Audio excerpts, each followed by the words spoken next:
This is a smartphone camera shootout that I personally was very excited to test and compare, and I'm intrigued with the results, and I think you guys might be as well.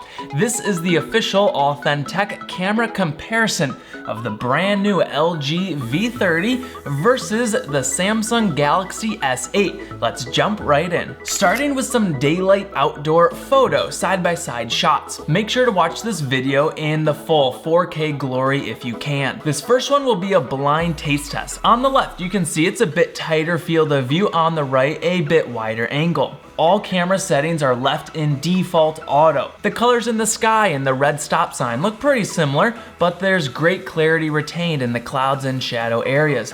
When we zoom in 200%, a few more differences jump out.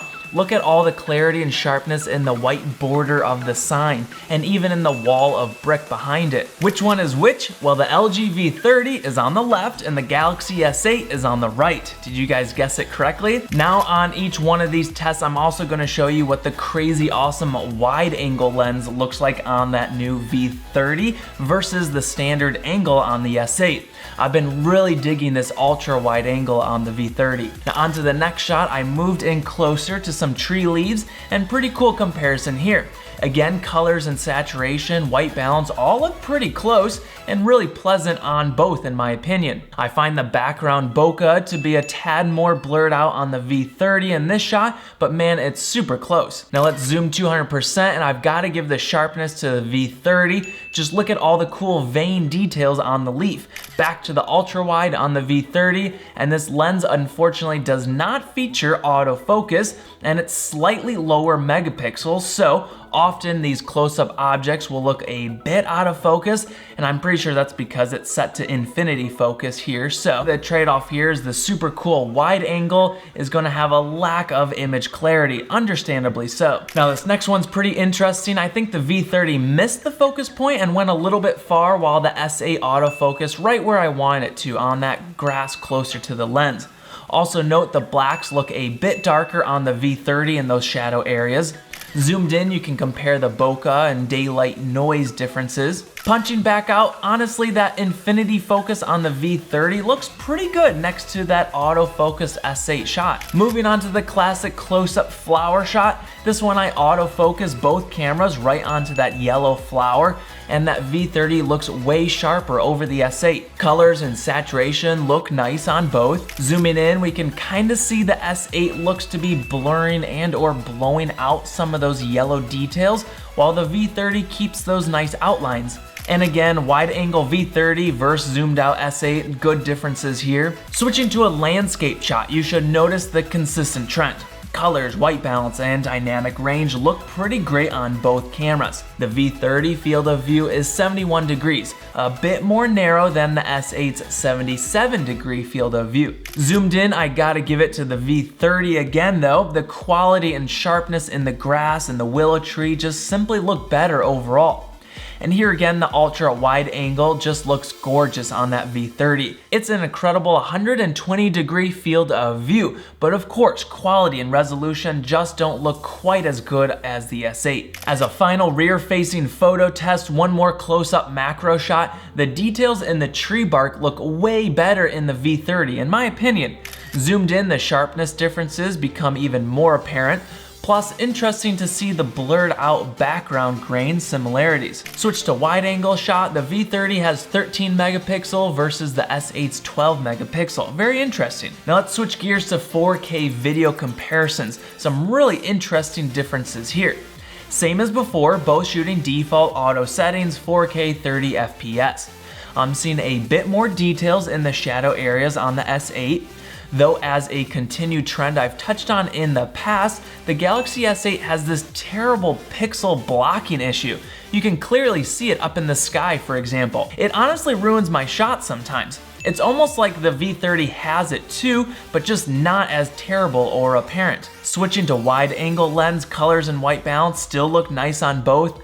Sharpness for the infinity focus actually looks pretty good. Some might have the personal preference that there's too much sharpness processing going on here. I personally find it okay. Here's a quick autofocus test. I'd say that the good old S8's laser autofocus is, well, laser fast.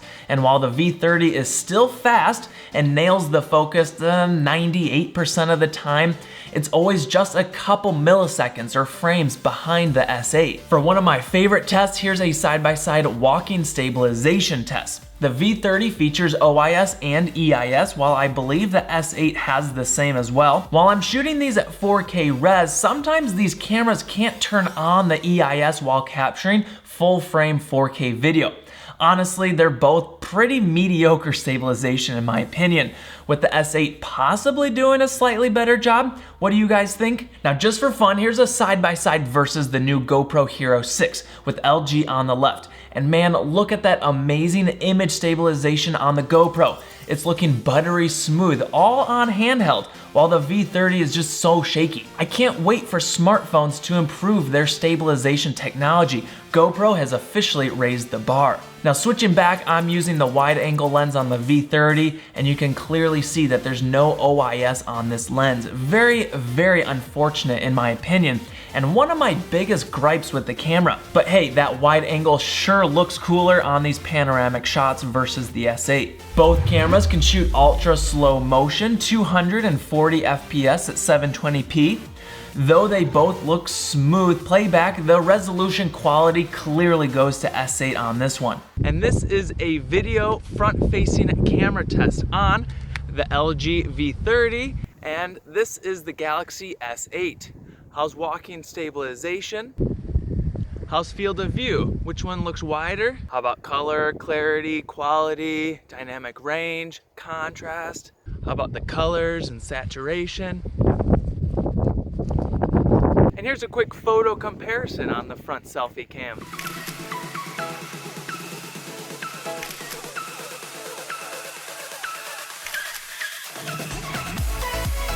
And last up, a couple quick low light comparison shots. The V30 primary lens is an incredible f1.6 versus S8's f1.7, though the sensor size is larger on the S8.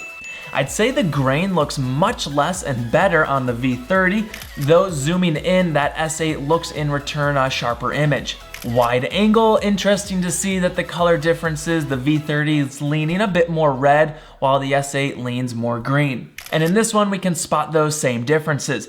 S8 having much more clear image, though the dynamic range is pretty similar in both these shots. With 4K video, interesting stuff here, the noise levels look pretty grainy in both. I'm not sure if I like one over the other. I would say the dynamic range looks better on the S8, at least with its HDR processing or whatever it's using. It has this nice balanced exposure of the bright outdoors and the dark indoors. Versus look at the V30, it looks to underexpose for those shadow areas, and it's trying harder to expose for those bright windows. The S8 is doing some really wonky, glitchy EIS or OIS in my pans, while the V30 looks more smooth in motion. Punching out, we get that lower quality, higher noise wide angle on the V30, but man, just look at how much more of the ceiling and floor we can capture in frame. And lastly, a low light selfie photo. Yuck, they both look pretty terrible. The V30 looks horrendous, and the S8 just slightly less horrifying. As I've said before, thankfully I personally don't use selfie cameras, especially in low light, very often, so I'll look past this one. And there you guys have it, my side-by-side comparison test of the LG V30 versus the Samsung Galaxy S8. Now I want to hear from you guys down in the comments, which one do you think is the better camera overall? If you want to stay tuned for more camera comparison tests like this one in the future, consider hitting that subscribe and bell icon to stay up to date. Thank you guys so much for watching, and until next time, let's live authentic.